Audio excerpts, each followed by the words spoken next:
జగిత్యాల జిల్లా కేంద్రంలో CM Revanth Reddy ఫ్లెక్సీకి transgenders పాలాభిషేకం చేశారు.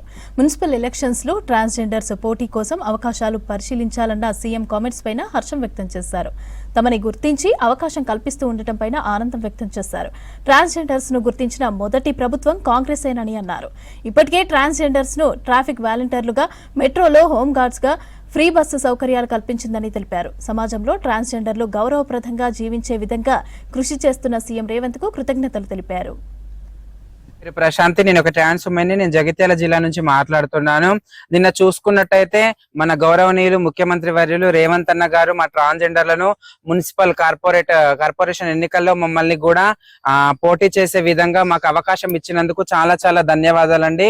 రేవంత్ అన్న గారు, మీకు జన్మలుగా మేము రుణపడి ఉంటాం. ఎందుకంటే ఇంతవరకు కూడా మమ్మల్ని ఏ ప్రభుత్వం గుర్తించలేదు. మాకు ట్రాన్స్జెండర్ ఆధార్ కార్డు విషయంలో కానీ, ట్రాన్స్జెండర్ కార్డు విషయంలో కానీ చూసుకున్నట్టయితే ట్రాఫిక్ వాలంటీర్స్ గా అండ్ మెట్రోలో కూడా హోమ్ గార్డ్స్ గా ఉద్యోగాలు మాకు ఇచ్చి ఫ్రీ బస్ సౌకర్యం కూడా మాకు ఇచ్చారు. ఇలాంటి అవకాశాలు మాకు ఏ ప్రభుత్వం ఇవ్వలేదు.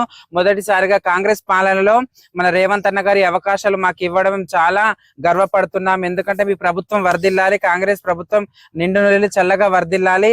మీరు మమ్మల్ని గుర్తించినందుకు మేము చాలా గర్వపడుతున్నాము. ఎందుకంటే ఆ త్రేతాయుగంలో గుర్తించింది ఆ రాముడు అయితే కలియుగంలో మమ్మల్ని గుర్తించింది ఈ రాముడే, మా రేవంత్ అన్న.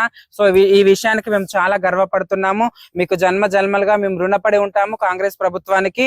అలాగే చూసుకున్నట్టయితే మన రామగుండం నియోజకవర్గంలో ట్రాన్స్జెండర్స్ కి ఇళ్ల పట్టాలు ఇవ్వడం కానీ, ఇందిరమ్మ ఇండ్లు ఇవ్వడం కానీ అలాంటివి చాలా చేస్తున్నారు. మంచి